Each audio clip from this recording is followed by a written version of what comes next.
שלום וברוכים הבאים לערוץ שלנו Happy Seniors. היום אנחנו הולכים לארח את נורית טלקר. בוקר טוב. והיא הולכת לאפות לנו עוגת גבינה ללא גלוטן מיוחדת לשבועות מיד אחרי הפתיח.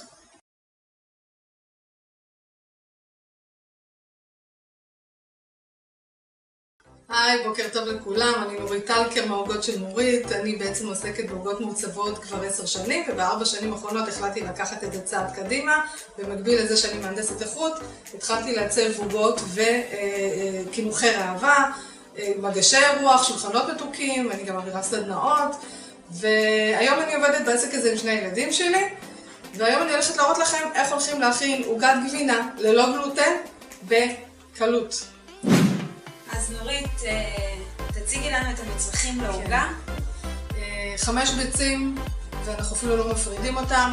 כוס סוכר, מי ששומר סוכר יכול להחליף את זה ב6 עד 7 שקיות של סטיביה, או כל תחליף אחר של סוכר דיאטטי. לאחר מכן יש לנו פה את הגבינות, גבינה לבנה 5%, גבינת שמנת יכולה להיות בין 16% ל-32%, תלוי אם רוצים אותה שמנה מאוד או פחות. שקית אחת של אינסטנט פודינג וניל, ו3/4 כוס של קורנפלור, אני גם מקפידה לקנות את הקורנפלור שתרשום עליו ללא גלוטן, ומעט גרדת לימון מלימון אחד. אז מה השלב הראשון להכנת העוגה? בשלב הראשון אני בעצם חותכת את 5 ביצים, ולא מפרידה את החלבון מהחלמון, פשוט שוברת אותם. אני תמיד שוברת בקערה לפני שאני מכניסה למיקסר. שימו לב, 5 ביצים. אני גם משתמשת בביצים גדולות, לארג'. ולא צריך להפריד. לא צריך להפריד, זה הולך למיקסר. ועם 5 ביצים אני מוסיפה כוס סוכר או את התחליף סוכר. כמו שאמרנו, זה או כוס סוכר או 5 שקיות של תחליף סוכר, ואת השקית של הסוכר מועיל. כל זה הולך לתוך המיקסר, ואנחנו הולכים להקציף את זה לתערובת שהיא תהיה לבנה ואוורירית, אבל לא מאוד מוקשה. משהו כמו 5 דקות. אנחנו כרגע מניחים את המהירות, במהירות ממש נמוכה של 3, ואנחנו נוסיף את הגבינה הלבנה, בעדינות, לא נשבור את הקצף. כל ה-500 גרם של גבינה הולך להיכנס פנימה.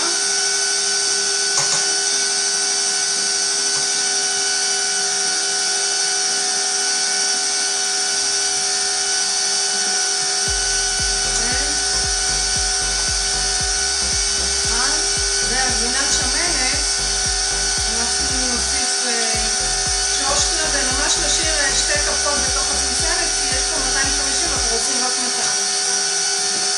זה הולך פנימה. וחשוב מאוד, לפני שמתחילים לגשת לעוגה, לפני הביצים, לפני הכל, להדליק את התנור, לחמם אותו ל-170 מעלות. כמה דברים חשובים שצריך לשים לב בעוגה הזאת, זה חימום תנור כמו שצריך מראש. והדבר השני זה כשפותחים את הגבינות, לראות שאין בהם נוזלים, אם יש אפשר פשוט לשפוך אותם. ואנחנו מתקדם. למה צריך כן, העוגת גבינה היא לא אוהבת נוזלים. ברגע שיש נוזלים היא לא תעלה. ואז אני מוסיפה את השקית של האינסטנט פודינג וניל, ממש שקית שלמה.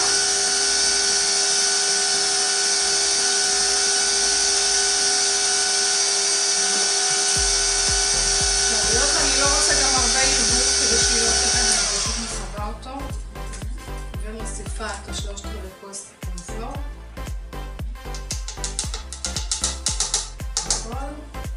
להקפיד שזה 3/4 ולא יותר מזה, ואני עושה ממש כמה ערבובים קלים, לא יותר מדי, הנמוך.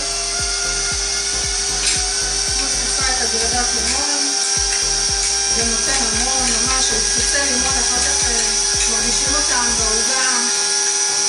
נותן ארומה ונרגע. קצת חמצות גם. נכון.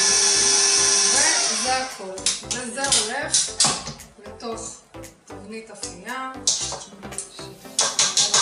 שתתן קטן מאוד מנסה.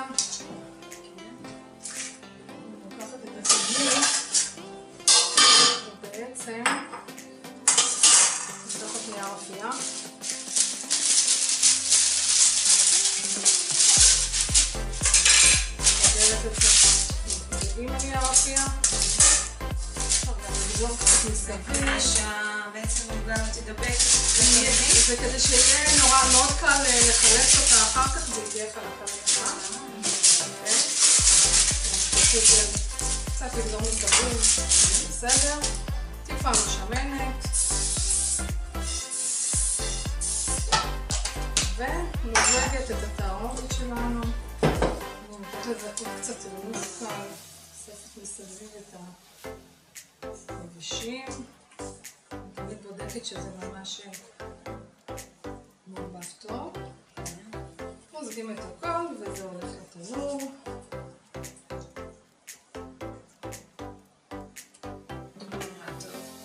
כן, מבריחים. גם ריח טוב. זה הולך לתנור, לאפייה ב-170 מעלות, בערך בין שעה, שעה ורבע, שעה וחצי, זה תלוי בתנור שיש לך. אצלי שעה ורבע העוגה מוכנה, אני פשוט, איך אני יודעת שהיא מוכנה? אני פותחת, אני רואה שהיא לא רוטטת. כל עוד היא רוטטת, זה סימן שהיא עדיין לא מספיק יציבה מבפנים. והיא גם צריכה להיות ממש שחומה מלמעלה, לא שרופה, אבל שחומה.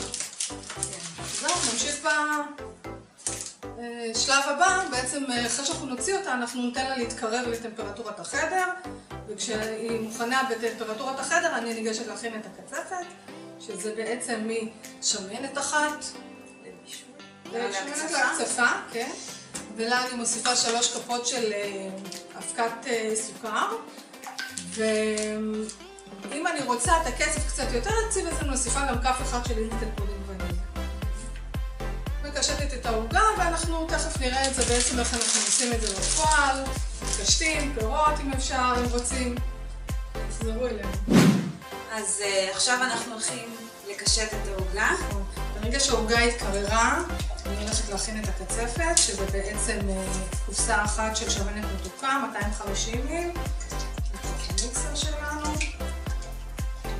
ולפה אני אוסיף 3 כפות של אבקת סוכר.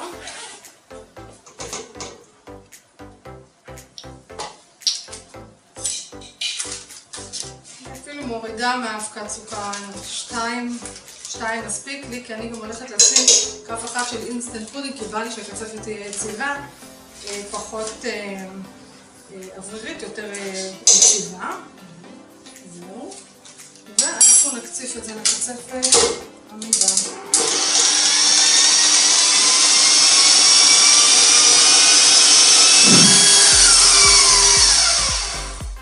אז הנה הקצפת שלי מוכנה, אני מוציאה אותה. אני כבר הכנתי מראש שקית זילוף עם צנתר כוכב, אני אראה לכם. זה הצנתר כוכב. ולפה אני אכניס את הקצפת שלי. שימי לב שהיא גם אוורירית וגם מוצקה מספיק שאני אוכל לזלף איתה. עכשיו בעיקרון לא חייבים לזלף, אפשר פשוט למרוח את הקצפת, מריחה חלקה ויפה ולעטוף את העוגה. אני אוהבת לזלף. הזילוף ועושה אותה יפה, ואז אפשר לקשט עם פירות או עם מה שמתחשק.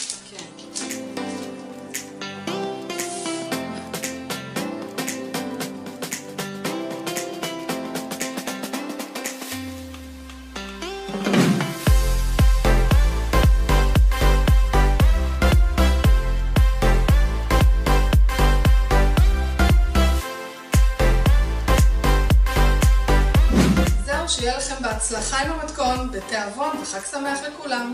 חג שמח. אז המון תודה לנורית על העוגה היפהפייה והבריאה הזו. נורית, האם תוכלי להסביר לקהל הצופים שלנו מדוע העוגה הזאת היא חשובה לגיל השלישי? אז ראשית, היא ללא גלוטן, שכולנו יודעים בימינו שהיום גלוטן הוא קצת מזיק לגוף, ובעיקר בגיל השלישי הוא נספג הרבה יותר לאט. ודבר נוסף, העוגה הזאת יכולה להיות גם ללא גלוטן, גם ללא סוכר, וראיתם כמה היא קלה להכנה, לא צריך להפריד ביצים, הכל מתערבב ביחד, הכל הולך לתנור, פשוט וקל, ותכף נראה גם כמה זה טעים. כן, עוד מעט נטעם. אז אם אתם רוצים את המתכון של העוגה המהממת הזו, אז תשאירו את הפרטים שלכם למטה, ואנחנו ניתן לכם ישירות למייל את המתכון של העוגה. אז בואו ניתן אותם. ואל תשכחו לעשות לייק לערוץ ולהירשם אליו כדי לקבל עוד תכנים מעניינים וחשובים לגיל השלישי. בבקשה.